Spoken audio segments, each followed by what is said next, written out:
Star Tamil செய்திகள். முதலில் தலைப்புச் செய்திகள்.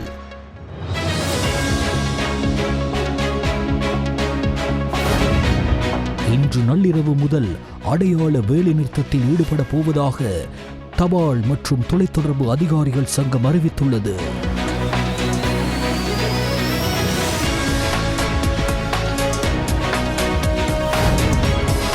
ஏற்றுமதி தொழில்துறையின் சவால் தொடர்பான கலந்துரையாடல் ஜனாதிபதி அனுரகுமார திசாநாயக்க தலைமையில் இன்று இடம்பெற்றது.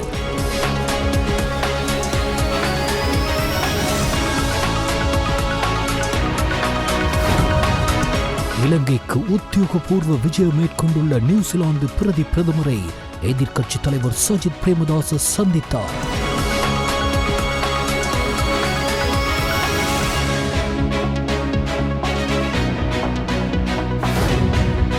முதியோருக்கான அஸ்வசம கொடுப்பனவு இன்று வங்கி கணக்குகளில் வரவு வைக்கப்படும் என நலன்புரி நன்மைகள் சபை தெரிவித்துள்ளது.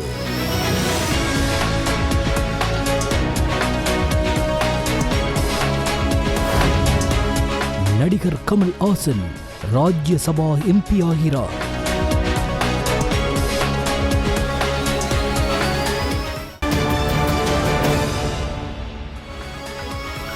உள்நாட்டுச் செய்திகள். ஏற்றுமதி தொழில்துறையின் சவால்கள் தொடர்பான கலந்துரையாடல் ஜனாதிபதி அனுரகுமார திசாநாயக்க தலைமையில் இன்று முற்பகல் ஜனாதிபதி அலுவலகத்தில் இடம்பெற்றது. கைத்தொழில் மற்றும் தொழில் முயற்சியாண்மை அபிவிருத்தி அமைச்சின் கீழ் உள்ள நிறுவனங்களின் தலைவர்களும் நிதி மற்றும் திட்டமிடல் அமைச்சின் அதிகாரிகளும் கலந்து கொண்ட இக்கலந்துரையாடலில் உள்நாட்டு உற்பத்தியை வலுப்படுத்தும் அதேவேளை ஏற்றுமதிக்கு முன்னுரிமை அளிக்கும் உற்பத்தி பொருளாதாரத்தை நோக்கிய அரசாங்கத்தின் வேலை திட்டம் தொடர்பில் விரிவாக ஆராயப்பட்டது. அத்துடன் இதன்போது எழுந்துள்ள சவால்களை வெற்றி கொள்வதற்கு நீண்டகால கைத்தொழில் அபிவிருத்தி திட்டத்தை தயாரிப்பது தொடர்பிலும் கவனம் செலுத்தப்பட்டது. ஏற்றுமதி துறையை மேம்படுத்த எடுக்க வேண்டிய நடவடிக்கைகள் குறித்தும் இங்கு கலந்துரையாடப்பட்டதுடன் அது தொடர்பான முன்மொழிவுகள் மற்றும் திட்டங்களும் ஜனாதிபதியிடம் கையளிக்கப்பட்டன. கைத்தொழில் மற்றும் தொழில் முயற்சியாண்மை அபிவிருத்தி அமைச்சர் சுனில் அதுன்னத்தி, கைத்தொழில் மற்றும் தொழில் முயற்சியாண்மை அபிவிருத்தி பிரதி அமைச்சர் சதுரங்க அபேசிங், நிதி அமைச்சின் செயலாளர் மஹிந்த சிறிவர்தன, கைத்தொழில் மற்றும் தொழில் முயற்சியாண்மை அபிவிருத்தி அமைச்சின் செயலாளர் திலக்கா ஜெயசுந்தர, ஜனாதிபதியின் சிரேஷ்ட மேலதிக செயலாளர் ரசல் அஃபோன்சோ ஆகியோர் உட்பட அரசு அதிகாரிகள் பலர் இக்கலந்துரையாடலில் கலந்து கொண்டனர்.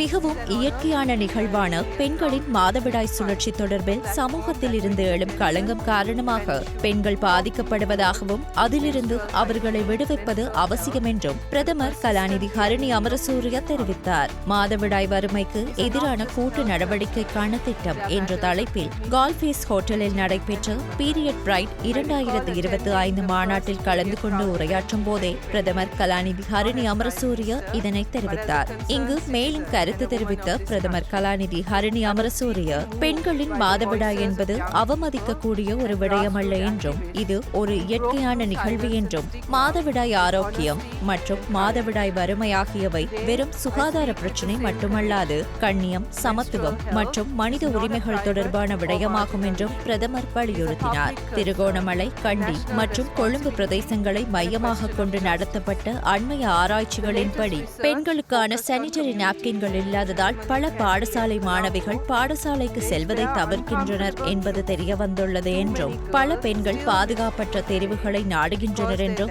இது மிகவும் ஆபத்தானதாகும் என்றும் பிரதமர் சுட்டிக்காட்டினார். பெண்களின் மாதவிடாய் ஆரோக்கியம் தொடர்பில் சமூகத்தில் இருந்து எழும் களங்கம் காரணமாக பல பெண்கள் அமைதியாக அவதிப்படுகிறார்கள். இந்த நிலைமை மாற வேண்டும் என்றும் மாதவிடாய் எவருடைய உடல் நலம், கல்வி அல்லது கண்ணியத்திற்கும் இடையூறாக அமையக்கூடாது என்பதை உறுதி செய்வதற்கு விரைவான மற்றும் முறையான திட்டம் ஒன்று தேவை என்றும் பிரதமர் கூறினார். 13 வயதிற்கு மேற்பட்ட அனைத்து பாடசாலை மாணவிகளுக்கும் இலவச சானிட்டரி நாப்கின்களை வழங்கும் திட்டத்தை கல்வி அமைச்சு ஏற்கனவே நடைமுறைப்படுத்தியுள்ளது என்பதை சுட்டிக்காட்டியதுடன் குறிப்பாக குறைந்த வருமானம் பெறும் குடும்பங்களை சேர்ந்த மாணவிகளுக்கு முன்னுரிமை அளிக்கப்படுவதாகவும் மாதவிடாய் காரணமாக எந்த ஒரு பெண் பிள்ளையும் பாடசாலைக்கு செல்வதை தவிர்க்கக்கூடாது என்பது தனது தனிப்பட்ட கருத்து என்றும் அவர் வலியுறுத்தினார். School because of her period.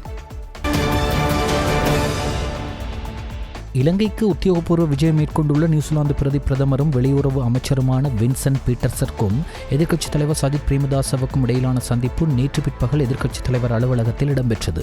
New Zealand பிரதமரும் வெளியுறவு அமைச்சருமான வின்சென்ட் பீட்டர்ஸ், பிரதி அமைச்சரும் வெளிவிவகார அமைச்சரின் சிரேஷ்ட ஆலோசகருமான மைக்கேல் ஆஃபில்டன், பிரதமரின் பணியாளர் குலாம் பிரதானி கலாநிதி ஜான் ஜான்சன், நியூசிலாந்து வெளியுறவு மற்றும் வர்த்தக அமைச்சின் தெற்கு மற்றும் தென்கிழக்கு ஆசிய பிரிவுகளுக்கான முகாமையாளர் திருமதி ஜோனா கம்பர்க்ஸ், இலங்கைக்கான நியூசிலாந்து உயர்ஸ்தானிகர் மைக்கேல் எட்வர்ட் அம்பல்டன் மற்றும் இலங்கைக்கான நியூசிலாந்து பிரதி உயர்ஸ்தானிகர் திருமதி கேப்ரியல் ஐசக் ஆகியோர் இச்சந்திப்பில் பங்கேற்றனர். நமது நாடு தற்போது எதிர்கொள்ளும் பொருளாதார பிரச்சினைகளை தீர்ப்பதற்கு தேவையான ஆதரவை பெற்றுத் தருமாறு எதிர்க்கட்சித் தலைவர் சஜித் பிரேமதாச இதன்போது நியூசிலாந்து அரசாங்கத்திடம் கோரிக்கை விடுத்தார்.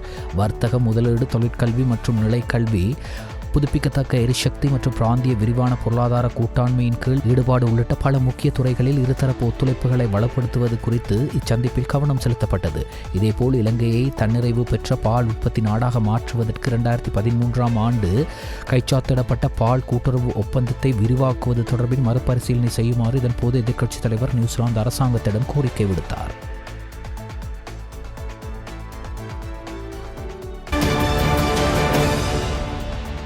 அஸ்வசம நிவாரணங்களை பெறும் குடும்பங்களில் உள்ள 70 வயதிற்கு மேற்பட்டவர்களுக்கான கொடுப்பனவுகள் இன்று வங்கிக் கணக்குகளில் வரவு வைக்கப்பட்டுள்ளதாக நலன்புரி நன்மைகள் சபை தெரிவித்துள்ளது.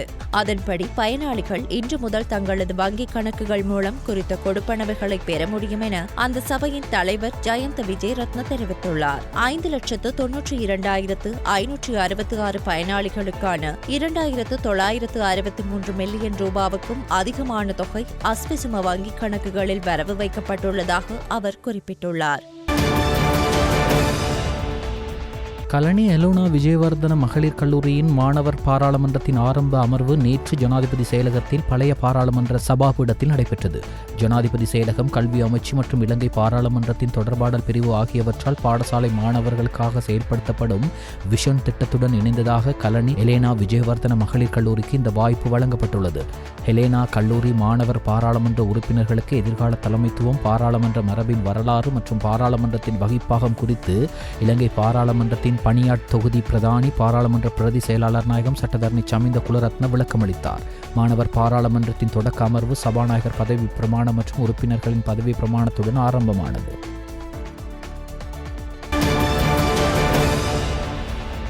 நாடளாவிய அனைத்து தபால் நிலையங்களிலும் அடையாள வேலை நிறுத்தத்தை ஆரம்பிக்கப் போவதாக தபால் மற்றும் தொலைத்தொடர்பு அதிகாரிகள் சங்கம் அறிவித்துள்ளது. இன்று நள்ளிரவு முதல் இந்த அடையாள வேலை நிறுத்தம் முன்னெடுக்கப்படும் என்று சங்கத்தின் தலைவர் GGC நிரோஷன தெரிவித்தார். அதே நேரம் கொழும்பு மத்திய தபால் பரிமாற்ற நிலையத்தின் அடையாள வேலை நிறுத்தம் இன்று மாலை 4 மணிக்கு தொடங்கும் என்று அவர் மேலும் தெரிவித்தார்.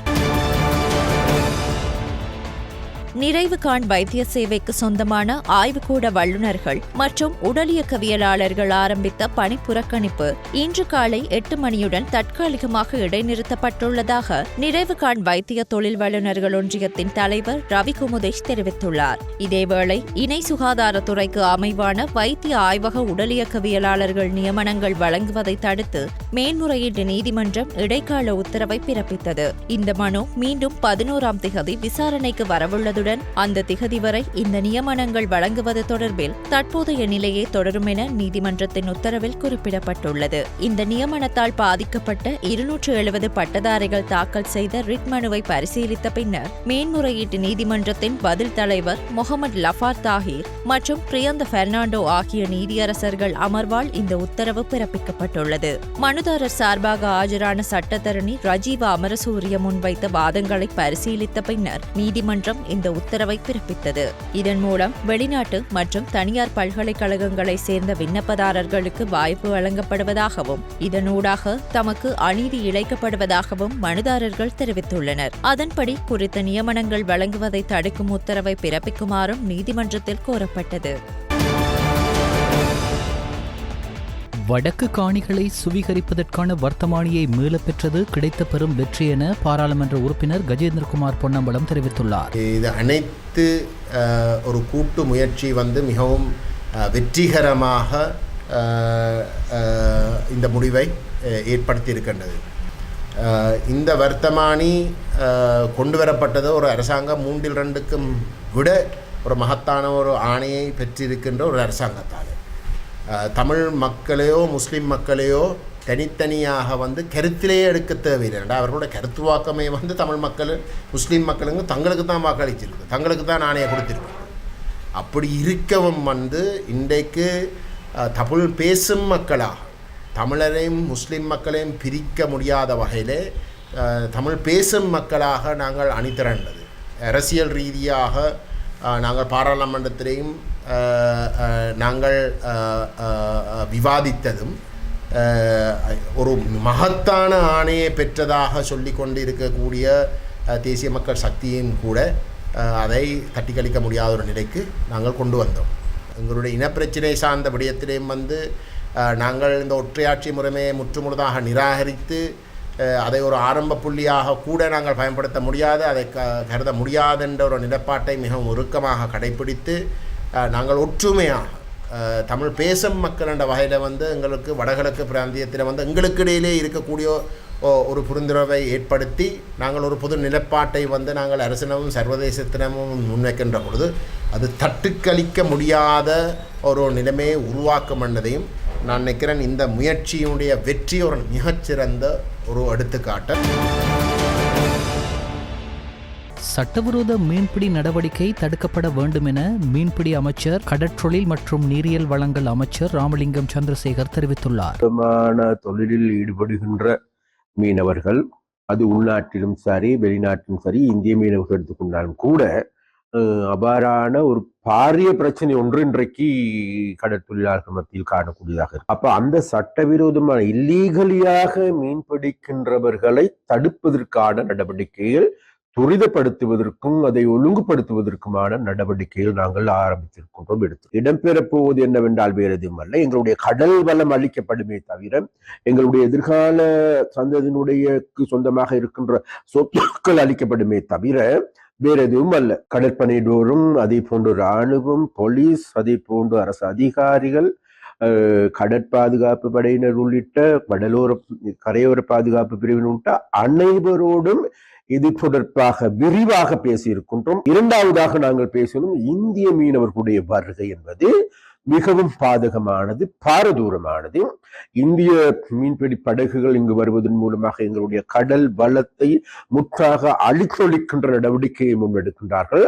எங்களுடைய மீனவர்களுடைய உயிர்களுக்கும் அச்சுறுத்தல் விடுகின்ற ஒரு நிலைமை காணக்கூடியதாக இருக்கின்றது.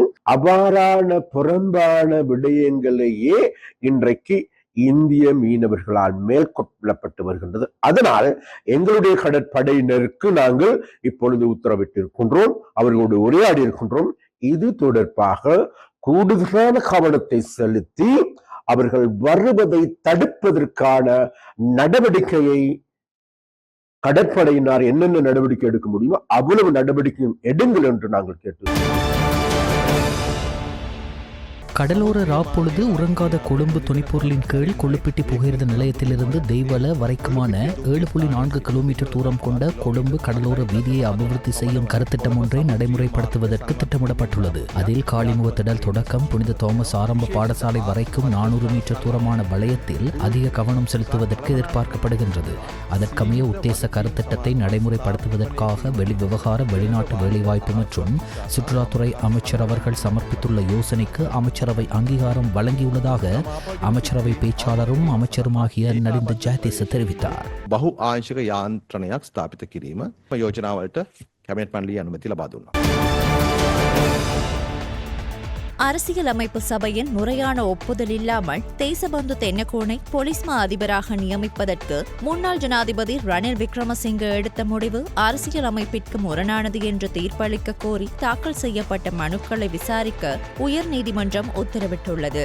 இந்த மனுக்கள் இன்று நீதிபதிகள் ஜனக் டி சில்வா, சோபித ராஜகருணா மற்றும் சம்பத் விஜயரத்ன ஆகியோர் அடங்கிய உயர்நீதிமன்ற நீதிபதிகள் முன்னிலையில் விசாரணைக்கு எடுத்துக் கொள்ளப்பட்டன. இதன்போது மனுக்களை செப்டம்பர் 8ஆம் திகதி விசாரணைக்கு எடுத்துக்கொள்ள நீதிபதிகள் உத்தரவிட்டனர். முன்னாள் அமைச்சர் மெர்வின் சில்வா தொழிலாளர் மற்றும் மக்கள் தொடர்பு அமைச்சராக இருந்த காலத்தில் 153 மில்லியனுக்கும் அதிகமான சொத்துக்கள் மற்றும் நிதியை குவித்ததாக லஞ்சம் அல்லது ஊழல் குற்றச்சாட்டுகளை விசாரிக்கும் ஆணையம் அவருக்கு எதிராக குற்றப்பத்திரிகையை தாக்கல் செய்துள்ளது. லஞ்ச சட்டத்தின் பிரிவு 23(1)(a)ன் கீழ் சட்டவிரோதமான வழிகளில் சொத்துக்களை ஈட்டியதாக அவர் மீது குற்றச்சாட்டுகள் சுமத்தப்பட்டுள்ளன. குற்றப்பத்திரிகையில் சட்டவிரோதமாக சொத்துக்களை ஈட்டியதாக 3 முக்கிய குற்றச்சாட்டுகள் பதிவாகியுள்ளன. லஞ்சம் அல்லது ஊழல் குற்றச்சாட்டுகளை விசாரிக்கும் ஆணையத்தின் கூற்றுப்படி கொழும்பு 7 பகுதியில் ₹70 மில்லியன் மதிப்புள்ள நிலத்தை வாங்கியமை, கடவத்தையின் தலுபிட்டிய பகுதியில் 30 மில்லியனுக்கும் அதிகமான மதிப்புள்ள சொத்தை கையகப்படுத்தியமை மற்றும் அவரது மகன் மாலக சில்வாவுக்கு பல கோடி ரூபாய் மதிப்புள்ள சொகுசு ஜீப் வாங்கியமை ஆகியவை தாக்கல் செய்யப்பட்ட குற்றச்சாட்டுகளில் அடங்கும். குற்றப்புலனாய்வு திணைக்களத்தினரால் கைது செய்யப்பட்ட குடிவரவு மற்றும் குடியகழ்வு திணைக்களத்தின் உதவி கட்டுப்பாட்டாளரை 29ஆம் திகதி வரை விளக்கமறியலில் வைக்க கொழும்பு நீதவான் நீதிமன்றம் உத்தரவு பிறப்பித்துள்ளது. துபாயில் மறைந்திருக்கும் ஒழுங்கமைக்கப்பட்ட குற்றவாளியான கெஹல்பத்ர பத்மேவுக்கு போலி கடவுச்சீட்டுகளை தயாரித்த குற்றச்சாட்டில் குடிவரவு மற்றும் குடியகழ்வு திணைக்கள உதவி கட்டுப்பாட்டாளர் கைது செய்யப்பட்டுள்ளார் என்பது குறிப்பிடத்தக்கது. தேசிய லொத்தர் சபையின் முன்னாள் நிர்வாக பணிப்பாளர் துசித ஹல்லொலுவவின் ஜீப் மீது துப்பாக்கி சூடு நடத்திய சம்பவத்துடன் தொடர்புடைய மோட்டார் சைக்கிள் செலுத்துனர் மற்றும் சம்பவத்திற்கு உதவிய மேலும் 2 சந்தேக நபர்கள் கொழும்பு மாவட்ட குற்றத்தடுப்பு பிரிவால் கைது செய்யப்பட்டுள்ளனர். இந்த சந்தேக நபர்கள் வத்தளை மற்றும் கிருளப்பனை பகுதிகளில் கைது செய்யப்பட்டதுடன் அவர்கள் வைத்திருந்த 4 கையடக்க தொலைபேசிகளை கொழும்பு மாவட்ட குற்றத்தடுப்பு பிரிவினர் கையகப்படுத்தியுள்ளனர். கைது செய்யப்பட்ட சந்தேக நபர்கள் 31, 32 மற்றும் 40 வயதான மற்றும் கொழும்பு 14 பகுதிகளை சேர்ந்தவர்கள் என தெரியவந்துள்ளது. சந்தேக நபர்கள் இன்று கொழும்பு பிரதான நீதவான் நீதிமன்றத்தில் ஆஜர்படுத்தப்பட்டனர். நாராயம்பேட்டை போலீசார் மற்றும் கொழும்பு மாவட்ட குற்றத்தடுப்பு பிரிவினர் மேலதிக விசாரணைகளை முன்னெடுத்துள்ளனர்.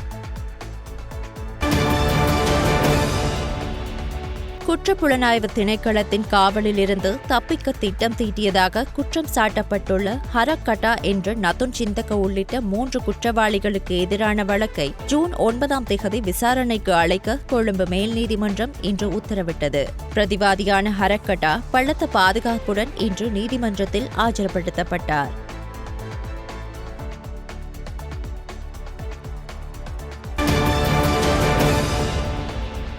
450 கிலோகிராம் எடையுள்ள ஹெரோயின் மற்றும் ஐஸ் போதைப் பொருட்களுடன் இலங்கை கடற்படை 2 பலநாள் மீன்பிடி இழுவை படகுகளை கைப்பற்றியுள்ளது. தெற்கு கடற்கரையின் தொலைவில் மீன்பிடி இழுவை படகுகள் கைப்பற்றப்பட்டதாக இலங்கை கடற்படை தெரிவித்துள்ளது. இலங்கை கடற்படை மற்றும் போலீஸ் போதைப்பொருள் தடுப்பு பணியகம் இணைந்து நடத்திய இந்த நடவடிக்கையில் கைது செய்யப்பட்ட மீனவர்கள் மாத்தறை தேவேந்திரமுனை பகுதியைச் சேர்ந்தவர்கள் என அடையாளம் காணப்பட்டுள்ளனர். கடற்படையினரால் பறிமுதல் செய்யப்பட்ட படகுகளும் போதைப் பொருட்களும் கைதான நபர்களும் திக்கோவிட்ட மீன்பிடி துறைமுகத்துக்கு அழைத்து வரப்பட்டுள்ளனர். இது தொடர்பான மேலதிக விசாரணைகளை இலங்கை கடற்படை மற்றும் போலீஸ் போதைப்பொருள் தடுப்பு பணியக அதிகாரிகள் மேற்கொண்டு வருகின்றனர். இந்தோனேஷிய உயர்ஸ்தானிகர் தேவி குஸ்டினா டோபிங் நேற்று பாதுகாப்பு பிரதி அமைச்சர் மேஜர் ஜெனரல் அருண ஜெயசேகர அவர்களை கொழும்பிலுள்ள அவரது அலுவலகத்தில் மரியாதை நிமித்தம் சந்தித்தார். இச்சந்திப்பின் போது இருவரும் பரஸ்பர முக்கியத்துவம் மிக்க விடயங்கள் குறித்து கலந்துரையாடினர். குறிப்பாக இலங்கைக்கும் இந்தோனேஷியாவுக்கும் இடையிலான இருதரப்பு பாதுகாப்பு ஒத்துழைப்பை வலுப்படுத்துவது தொடர்பில் கலந்துரையாடினர். பிராந்திய பாதுகாப்பு, இயக்கவியல், கூட்டு பயிற்சி வாய்ப்புகள் மற்றும் பாதுகாப்பு தொடர்பான ஈடுபாடுகளை மேம்படுத்தல் குறித்து கருத்துக்களை பரிமாறிக்கொண்டனர். ரயில்வே திணைக்களத்தில் நிலவும் ஊழியர் பற்றாக்குறை காரணமாக திணைக்களத்தின் சேவைகளை பராமரிப்பதில் அவ்வப்போது தடைகள் ஏற்படுவதாக ரயில்வே திணைக்களத்தின் பொது முகாமையாளர் தம்மிக ஜெயசுந்தர் தெரிவித்துள்ளார். ரயில்கள் இயக்க ரயில்வே திணைக்களத்திற்கு சுமார் 430 ரயில் சாரதிகள் தேவைப்படுவதாகவும், ஆனால் தற்போது ரயில்வே திணைக்களத்தில் 275 சாரதிகள் இருப்பதாகவும் அவர் சுட்டிக்காட்டினார். கடந்த காலங்களில் திணைக்களத்தில் காலி இடங்களை ஆட்சேர்ப்பு செய்வதற்கு முறையான அனுமதி செய்யப்படவில்லை என்றும், இதன் காரணமாக திணைக்களத்தின் சேவைகளை பராமரிப்பதில் சில சிக்கல்கள் எழுவதாகவும் நேற்று நடைபெற்ற ஊடகவியலாளர் சந்திப்பில் வைத்து பொது முகாமையாளர் குறிப்பிட்டுள்ளார். மேலும் கருத்து தெரிவித்த அவர், காலி இடங்களுக்கு ஆட்சேர்ப்பு செய்ய கடந்த மார்ச் மாதம் அனுமதி பெறப்பட்டதாகவும், அதன்படி தற்போது விண்ணப்பங்களை கோர நடவடிக்கை எடுக்கப்பட்டுள்ளதாகவும் கூறினார். அதன்படி பெறப்பட்ட விண்ணப்பங்களின் அடிப்படையில் ஜூலை முதல் வாரத்தில் ரயில்வே சேவைகளை ஆட்சேர்ப்பு தேர்வை நடத்த திட்டமிட்டுள்ளதாகவும் இதற்கான முதற்கட்ட ஏற்பாடுகள் தற்போது மேற்கொள்ளப்பட்டு வருவதாகவும் பொது முகாமையாளர் தெரிவித்தார். அத்துடன் தற்போது பணிபுரியும் ரயில் சாரதிகளின் எண்ணிக்கை காரணமாக மேலதிக ரயில் சேவைகளுக்கு 275 பேரை பணியமர்த்த வேண்டியுள்ளது என்றும் அவர்கள் எப்போதாவது விடுமுறை எடுத்தால் ரயில் சேவையை பராமரிப்பதில் சிக்கல் ஏற்படும் என்றும் கூறினார். நாடு முழுவதும் தொடரும் சீரற்ற வானிலையால் 400க்கும் மேற்பட்ட குடும்பங்கள் பாதிக்கப்பட்டுள்ளதாக அனர்த்த முகாமைத்துவ மத்திய நிலையம் தெரிவித்துள்ளது. அதன்படி 416 குடும்பங்களைச் சேர்ந்த 1520 நபர்கள் சீரற்ற வானிலையால் பாதிக்கப்பட்டுள்ளனர். அதே நேரம் 8 பேர் காயமடைந்தும் உள்ளனர். 4 வீடுகள் முழுமையாகவும் 321 வீடுகள் பகுதி அளவிலும் சேதமடைந்துள்ளன. நாடு முழுவதும் தொடரும் சீரற்ற வானிலையால் புத்தளம், யாழ்ப்பாணம், அம்மந்தொட்டை, காலி, களுத்துறை, கொழும்பு, ரத்தினபுரி மற்றும் கேகல்ல ஆகிய மாவட்டங்களே பாதிக்கப்பட்டுள்ளன. இடைவேளைக்கு பின்னர் செய்திகள் தொடரும். செய்திகள் தொடர்கின்றன. வெளிநாட்டு செய்திகள். இங்கிலாந்து மன்னர் சார்லஸ் மனைவி கமீலாவுடன் அரசுமுறை பயணமாக கனடா சென்றுள்ளார். தனி விமானம் மூலம் கனடா சென்ற அவருக்கு தலைநகர் ஒட்டோவாவில் அந்த நாட்டின் புதிய பிரதமர் மார்க் கார்னி தலைமையில் உற்சாக வரவேற்பு அளிக்கப்பட்டது. அங்கு கனடா நாட்டின் புகழ்பெற்ற ஐஸ் ஹாக்கி வீரர் கிறிஸ் பிலிப்ஸை மன்னர் சார்லஸ் சந்தித்தார். தொடர்ந்தும் லான்ஸ்டவுன் பூங்காவில் உள்ளூர் வியாபாரிகளை மன்னர் சார்லஸ் மற்றும் அவரது மனைவி கமிலா ஆகியோர் நேரில் சந்தித்து நலம் விசாரித்தனர். பின்னர் கனடா ஆளுநர் ஜெனரலின் அதிகாரப்பூர்வ இல்லமான ரிடியூ ஹாலில் இருவரும் மரக்கன்று நட்டனர். இந்த சுற்றுப்பயணத்தின் போது மன்னர் சார்லஸ் கனடா பிரதமர் மார்க் கார்னியுடன் பேச்சுவார்த்தையொன்றை நடத்தினார். அப்போது கனடா மீதான அமெரிக்க ஜனாதிபதி ட்ரம்ப் விதித்த வரிகள் தொடர்பாகவும் பேச்சுவார்த்தை நடத்தப்பட்டது. அமெரிக்காவின் பென்சில்வேனியாவின் பிலடெல்பியாவில் நடந்த துப்பாக்கி சூட்டு சம்பவத்தில் 2 பேர் கொல்லப்பட்டதோடு 8 பேர் காயமடைந்துள்ளனர். இதேவேளை காயமடைந்தவர்களில் 2 சிறார்களும் அடங்குவர் என்று வெளிநாட்டு ஊடகங்கள் செய்தி வெளியிட்டுள்ளன. குறித்த துப்பாக்கி சூடு தொடர்பாக எந்த சந்தேக நபர்களும் கைது செய்யப்படவில்லை. மேலும் இந்த சம்பவம் குறித்து அதிகாரிகள் விசாரணையை ஆரம்பித்துள்ளனர். தமிழ்நாட்டில் 6 மாநிலங்களவை உறுப்பினர்களுக்கான தேர்தல் ஜூன் 19ஆம் தேதி நடைபெறவுள்ள நிலையில் மாநிலங்களவை தேர்தலில் போட்டியிடும் திமுக வேட்பாளர்கள் அறிவிக்கப்பட்டுள்ளனர். வைகோ, சண்முகம், வில்சன், MM அப்துல்லா, அன்புமணி, சந்திரசேகரன் ஆகிய 6 எம்பிக்களின் பதவிக்காலம் ஜூலை 24ஆம் தேதியுடன் நிறைவு பெறவுள்ளது. இந்நிலையில் திமுக மாநிலங்களவை உறுப்பினர் பதவிக்கான வேட்பாளர் பட்டியல் இன்று வெளியிடப்பட்டுள்ளது. அதன்படி மக்கள் நீதி மய்யம் கட்சிக்கு ஒரு இடம் ஒதுக்கப்பட்டுள்ளது.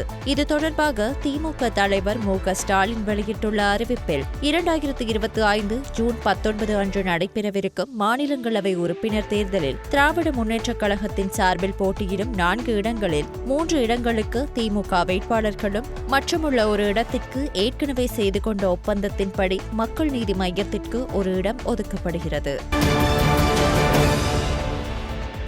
நாணய மாற்று வீதம்.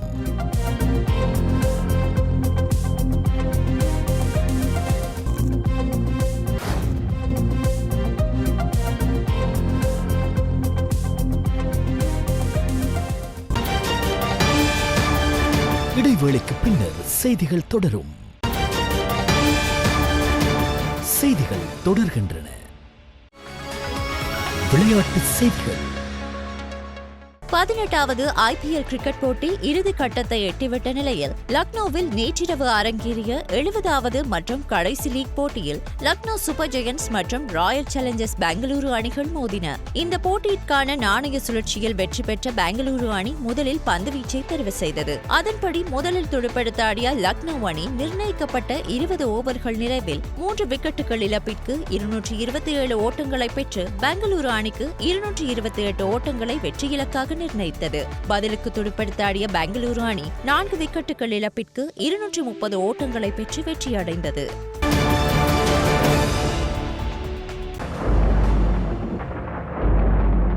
பலத்த காற்று மற்றும் கடல் கொந்தளிப்பு தொடர்பில் எச்சரிக்கை விடுத்து வளிமண்டலவியல் திணைக்களம் சிவப்பு அறிவித்தலை விடுத்துள்ளது.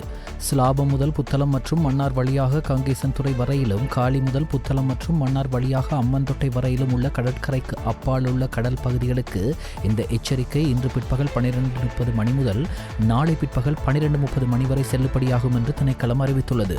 தென்மேற்கு பருவமழையின் தாக்கம் காரணமாக சிலாபம் முதல் புத்தளம் மற்றும் மன்னார் வழியாக காங்கேசன்துறை வரையிலும், காலி முதல் அம்மந்தொட்டை வழியாக பொத்துவில் வரையிலும் உள்ள கடற்கரைக்கு அப்பால் உள்ள கடல் பகுதிகளில் காற்றின் வேகம் சில நேரங்களில் மணிக்கு 60 தொடக்கம் 70 கிலோமீட்டர் வரை அதிகரிக்கக்கூடும் என்பதுடன் இந்த கடல் பகுதிகள் சில நேரங்களில் மிகவும் கொந்தளிப்பாக இருக்கும். இதே நேரத்தில் ஸ்லாபம் முதல் கொழும்பு வழியாக காலி வரையிலும், காங்கேசன்துறை முதல் முல்லைத்தீவு வழியாக திருகோணமலை வரையிலும் உள்ள கடற்கரைக்கு அப்பால் உள்ள கடல் பகுதிகளில் காற்றின் வேகம் சில நேரங்களில் மணிக்கு 50 தொடக்கம் 60 கிலோமீட்டர் வரை அதிகரிக்கக்கூடும் என்றும் அந்த கடல் பகுதிகள் சில நேரங்களில் கொந்தளிப்பாக கூடும் என்றும் வளிமண்டலவியல் திணைக்களம் தெரிவித்துள்ளது. எனவே அந்த கடல் பகுதிகள் குறித்து மீன்பிடி மற்றும் கடல்சார் சமூகத்தினர் விழிப்புடன் இருக்குமாறு அறிவுறுத்தப்பட்டுள்ளது. மன்னார் முதல் புத்தளம், கொழும்பு, காலி மற்றும் அம்மந்தொட்டு முதல் புத்துவில் வரையிலான கடற்கரைக்கு அப்பால் உள்ள கடல் பகுதிகளில் அலைகளின் உயரம் 2.5 மீட்டர் தொடக்கம் 3 மீட்டர் வரை அதிகரிக்கும் வாய்ப்பு உள்ளது. மன்னார் முதல் புத்தளம், கொழும்பூடாக காலி வரையான கடலோர பகுதிகளில் கடல் அலைகள் நிலத்தை அடையும் வாய்ப்பும் உள்ளது. மறு அறிவிப்பு வரும் வரை இந்த கடல் பகுதிக்குள் செல்ல வேண்டாம் என மீன்பிடி மற்றும் கடல்சார் சமூகத்தினருக்கு வளிமண்டலவியல் திணைக்களம் அறிவுறுத்தியுள்ளது. இதேவேளை தென்மேற்கு பருவமழையின் தாக்கம் காரணமாக எதிர்வரும் நாட்களில் மேல் மற்றும் சப்ரகமுவ மாகாணங்களிலும், காலி, மாத்தர, கண்டி மற்றும் நுவரெலியா மாவட்டங்களிலும் தற்போதுள்ள மழை வீழ்ச்சி அதிகரிக்கும் என எதிர்பார்க்கப்படுவதாக வளிமண்டலவியல் திணைக்களம் எதிர்வு கூறியுள்ளது. மேல் சப்ரகமு மற்றும் வடமேல் மாகாணங்களிலும், நுவரெலியா, கண்டி, காலி மற்றும் மாத்தர மாவட்டங்களிலும் அவ்வப்போது மழை அல்லது இடியுடன் கூடிய மழை பெய்யக்கூடும் என அந்த திணைக்களம் வெளியிட்டுள்ள வானிலை முன்னறிவிப்பில் குறிப்பிடப்பட்டுள்ளது.